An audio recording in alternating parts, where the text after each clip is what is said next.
retour en poste ce matin. Roby Saint-Gelais.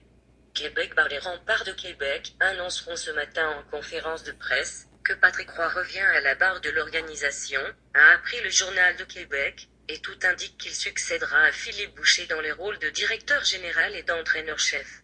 La formation de la LHJMQ a convoqué les médias pour 11h ce matin au centre Vidéotron, où le retour du 33 sera confirmé après un exil de 5 ans. L'invitation transmise fait état d'une importante conférence de presse, en présence du président de l'équipe, Jacques Tangois, et du grand patron du groupe Sport et Divertissement de Québecor, Martin Tremblay.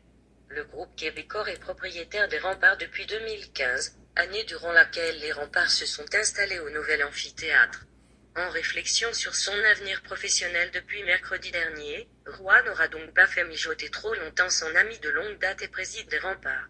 Les deux hommes s'étaient rencontrés la semaine dernière, et à ce jour, l'ancien gardien étoile a été la seule personne rencontrée par Jacques Tangois depuis la démission de Boucher, il y a 2 semaines, ce qui faisait de lui le seul candidat officiel en lice.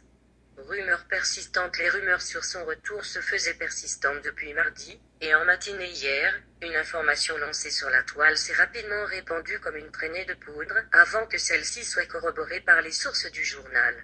Derrière le banc des remparts de 2005 à 2013 avant de prendre le chemin du Colorado, pour occuper les postes d'instructeur et de vice-président des opérations au quai de l'Avalanche, puis de vendre ses parts au sein de l'organisation québécoise au conglomérat médiatique, Roy a mené le club à la conquête de la Coupe Memorial au printemps 2006. Au total, il a signé 348 sommets. Lors de sa dernière campagne, en 20 122 013, les Diables Rouges avaient enregistré une affluence moyenne de 11 345 spectateurs par match au Colisée Pepsi. Nul doute que sa nouvelle présence fera gonfler le nombre de billets vendus au centre Vidéotron et ailleurs.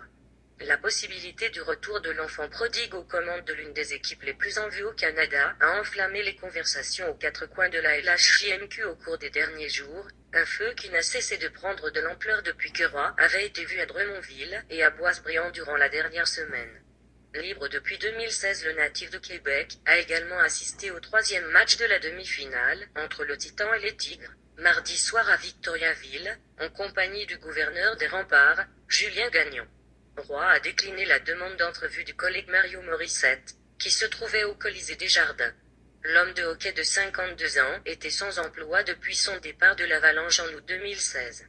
Finaliste en 2015, les Remparts ont été éliminés dès le premier tour éliminatoire au cours des 3 dernières années.